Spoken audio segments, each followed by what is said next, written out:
안녕하세요. 바람의 검 신선조라고 하는 영화가 있습니다. 2003년에 개봉된 영화고요.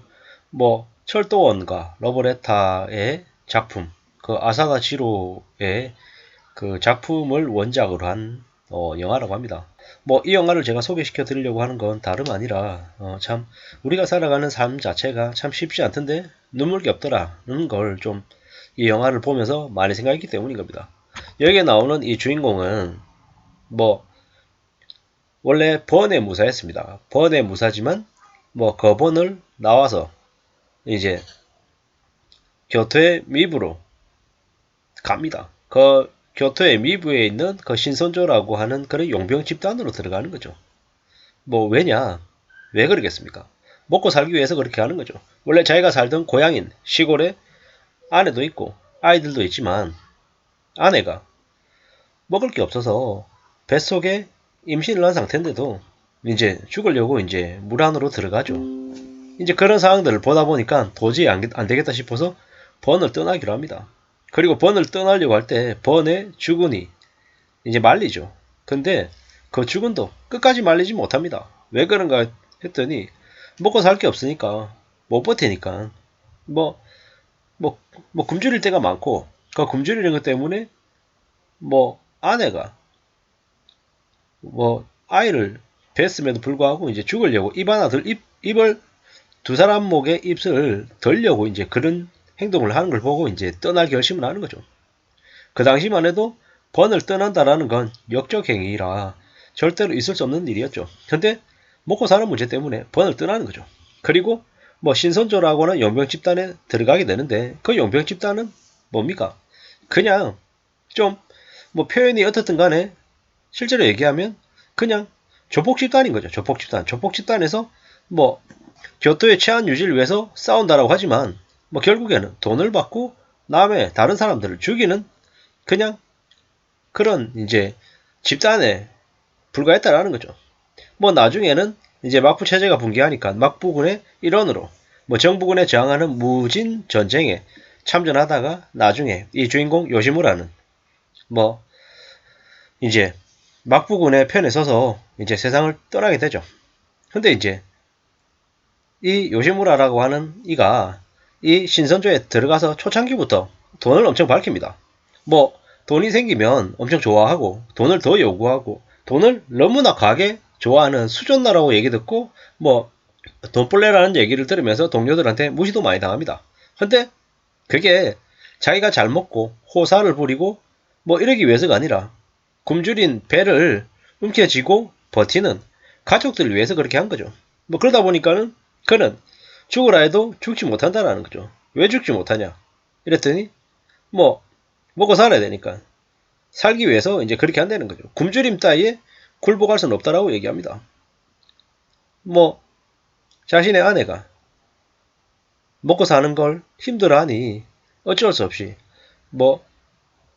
떠나게 되는 거고 그 떠나고 난 다음에도 참 이제 안 쉬운 거죠. 돈을 위해서 살았지만 그렇다고 해서 무작정 배신에 배신을 거듭했던 인물도 아닌 거죠. 한번 번을 떠나서 이렇게 나왔던 그 이력이 있다 보니까 천황을 세우려고 하는 세력과 쇼군의 의리를 지키려고 하는 세력 사이로 분열하지만 요시무라는 돈이면 다 되는 것처럼 행동해왔지만 주군을 두 번 배신할 수 없다며 쇼군의 편에 나섭니다. 그리고 전쟁을 하고 전쟁에서 지게 되죠. 우리가 살아가다 보면 특히나 가장의 입장에서는 언제든지 가족을 위해서 자신의 몸이 부서져라 희생하는 경우가 흔합니다. 그러다 보니까 저도 이 바람의 검 신선조라고 하는 영화를 보면서 좀 마음이 좀 안 좋았죠. 아내와 자식들을 먹여 살리기 위해서 자신의 몸 하나를 그냥 내던지는 그 모습을 보면서 좀 씁쓸했죠. 도리를 거스를 수 없다. 어느 쪽에 섰고 누가 선이고 누가 악이고 이렇게 명확하게 구분하기는 어렵겠지만 참 씁쓸하더라고요. 그리고 다시 이렇게 복귀하지만 번에 있던 주군은 자결하라고 명하죠. 그래 놓고 또 그 주군은 또 구석에서 배고픈 자가 어떻게 죽겠냐면서 손수 주먹밥을 쥐어서 주려고 하죠. 결국에는 결국에는 그렇게 세상을 떠나죠. 근데 그렇게 세상을 떠나고 난 이후에 나중에 또 그 요시무라의 아들은 또 아들대로 또 전쟁이 났습니다. 씁쓸한 거죠. 이래저래 참 변화가 많은 변혁의 시대의 한 스토리인 것 같습니다. 뭐 누가 죽어서 슬프거나 사랑한 연인하고 헤어져서 슬픈 그런 눈물이 아니라 그 나라를 위해서 뭐 싸워왔던 그런 뭐 선열들에 대한 눈물이 아니라 그냥 지극히 평범한 한 가장의 모습, 한 아버지의 모습을 보는 것 같아서 마음이 좀 씁쓸했습니다. 영화를 그냥 영화라고 본 거죠. 예. 참 이런저런 생각들이 많이 들더라고요.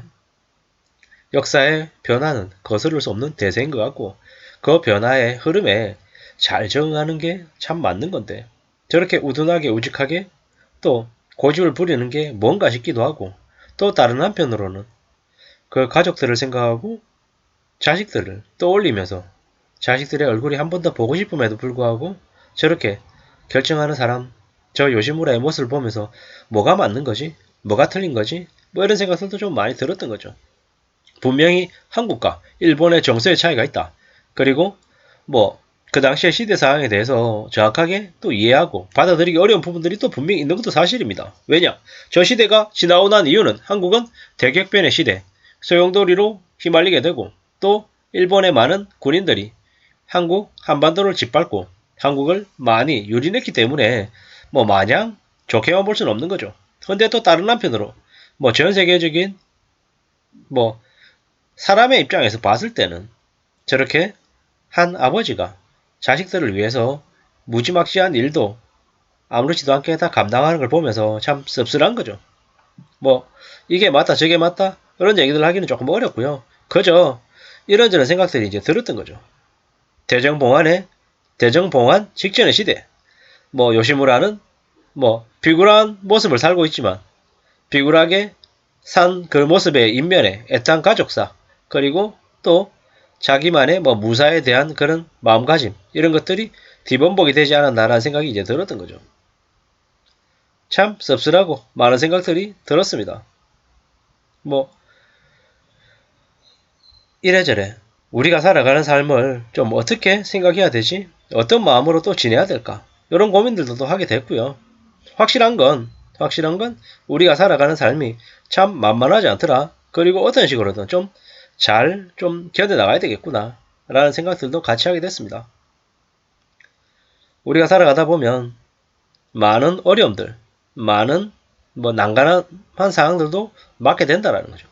근데 뭐가 틀리고 뭐가 맞고는 각자 자기만의 마음, 신조 이런 것들도 있겠지만 확실한 건 가족만큼 소중한 건 없다라는 거 그리고 가족을 위해서 정말 성실히 열심히 살아야겠다라고 하는 저 바람의 검 신선조에서 나온 요시무라라고 하는 캐릭터가 보여주는 가족에 대한 그런 마음가짐 가족을 사랑하는 그런 애정은 그 어느 누구도 부인할 수 없는 것 같습니다.